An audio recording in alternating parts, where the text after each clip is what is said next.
श्री गणेशाय नमः।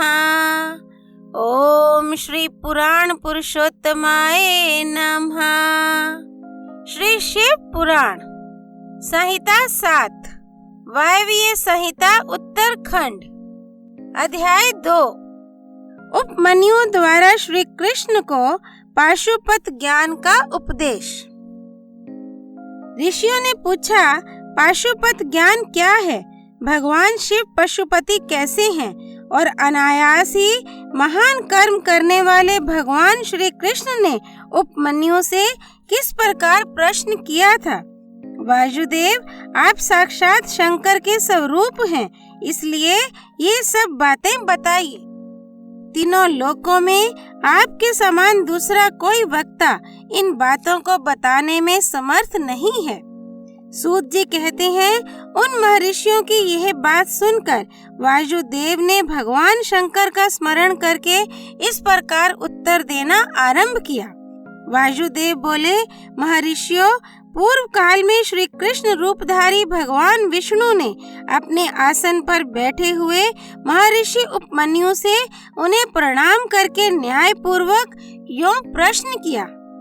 श्री कृष्ण ने कहा, भगवान महादेव जी ने देवी पार्वती को जिस दिव्य पाशुपत ज्ञान तथा अपनी संपूर्ण विभूति का उपदेश दिया था, मैं उसी को सुनना चाहता हूँ। महादेव पशुपति कैसे हुए? पशु कौन कहलाते हैं?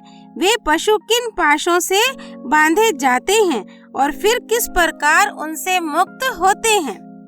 महात्मा श्री कृष्ण के इस प्रकार पूछने पर श्रीमान उपमन्यु ने महादेव जी तथा देवी पार्वती को प्रणाम करके उनके प्रश्न के अनुसार उत्तर देना आरंभ किया।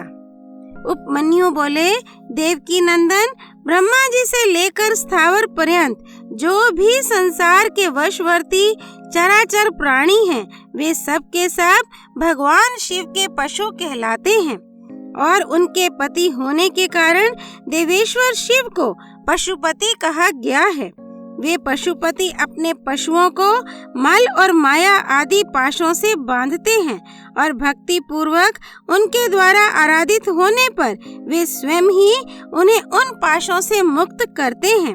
जो 24 तत्व हैं, वे माया के कार्य एवं गुण हैं, वे ही विषय कहलाते हैं। जीवों पशुओं को बांधने वाले पाश वे ही हैं। इन पाशों द्वारा ब्रह्मा से लेकर कीट पर्यंत समस्त पशुओं को बांधकर महेश्वर पशुपति देव उनसे अपना कार्य कराते हैं। उन महेश्वर की ही आज्ञा से प्रकृति पुरुषोचित बुद्धि को जन्म देती है। बुद्धि अहंकार को प्रकट करती है तथा अहंकार कल्याणदायी देवादिदेव शिव की आज्ञा से 11 इंद्रियों और 5 तन मात्राओं को उत्पन्न करता है। तन मात्राएं भी उन्हीं महेश्वर के महान शासन से प्रेरित हो कर्मशः 5 महाभूतों को उत्पन्न करती हैं। वे सब महाभूत शिव की आज्ञा से ब्रह्मा से लेकर तृण पर्यंत देहधारियों के लिए देह की सृष्टि करते हैं। बुद्धि कर्तव्य का निश्चय करती है और अहंकार अभिमान करता है। चित्त चेतता है और मन संकल्प विकल्प करता है। श्रवण आदि ज्ञानेंद्रियां पृथक पृथक शब्द आदि विषयों को ग्रहण करती हैं। वे महादेव जी के आज्ञा बल से केवल अपने ही विषयों को ग्रहण करती हैं। वाक आदि कर्मेंद्रियां कहलाती हैं और शिव की इच्छा से अपने लिए नियत कर्म ही करती हैं, दूसरा कुछ नहीं। शब्द आदि जाने जाते हैं और बोलना आदि कर्म किए जाते हैं। इन सब के लिए भगवान शंकर की गुरुतर आज्ञा का उल्लंघन करना असंभव है। परमेश्वर शिव के शासन से ही आकाश सर्वव्यापी होकर समस्त प्राणियों को अवकाश प्रदान करता है। वायु तत्व प्राण आदि नाम भेदों द्वारा बाहर भीतर के संपूर्ण जगत को धारण करता है। अग्नि तत्व देवताओं के लिए हवे और कवे भोजी, पितरों के लिए कवे पहुंचाता है। साथ ही मनुष्यों के लिए पाक आदि का भी कार्य करता है। जल सबको जीवन देता है और पृथ्वी संपूर्ण जगत को सदा धारण किए रहती है। शिव की आज्ञा संपूर्ण देवताओं के लिए अलंघनीय है। उसी से प्रेरित होकर देवराज इंद्र देवताओं का पालन, दैत्यों का दमन और तीनों लोकों का संरक्षण करते हैं। वरुण देव सदा जल तत्व के पालन और संरक्षण का कार्य संभालते हैं। साथ ही दंडनीय प्राणियों को अपने पाशों द्वारा बांध लेते हैं। धन के स्वामी यक्षराज कुबेर प्राणियों को उनके पुण्य के अनुरूप सदा धन देते हैं और उत्तम बुद्धि वाले पुरुषों को संपत्ति के साथ ज्ञान भी प्रदान करते हैं। ईश्वर असाधु पुरुषों का निग्रह करते हैं तथा शेष शिव की ही आज्ञा से अपने मस्तक पर पृथ्वी को धारण करते हैं। उन शेष को श्री हरि की तामसी रौद्र मूर्ति कहा गया है, जो जगत का प्रलय करने वाली है। ब्रह्मा जी शिव की ही आज्ञा से संपूर्ण जगत की सृष्टि करते हैं तथा अपनी अन्य मूर्तियों द्वारा पालन और संहार का कार्य भी करते हैं। भगवान विष्णु अपनी त्रिविध मूर्तियों द्वारा विश्व का पालन, सर्जन और संहार भी करते हैं।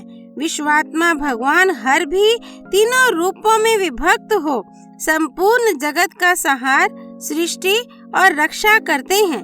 काल सबको उत्पन्न करता है, वही प्रजा की सृष्टि करता है तथा वही विश्व का पालन करता है। ये सब वह महाकाल की आज्ञा से प्रेरित होकर ही करता है। भगवान सूर्य उन्हीं की आज्ञा से अपने 3 अंशों द्वारा जगत का पालन करते, अपनी किरणों द्वारा वृष्टि के लिए आदेश देते और स्वयं ही आकाश में मेघ बनकर बरसते हैं। चंद्रभूषण शिव का शासन मानकर ही चंद्रमा औषधियों का पोषण और प्राणियों को आह्लादित करते हैं। साथ ही देवताओं को अपनी अमृतमयी कलाओं का पान करने देते हैं।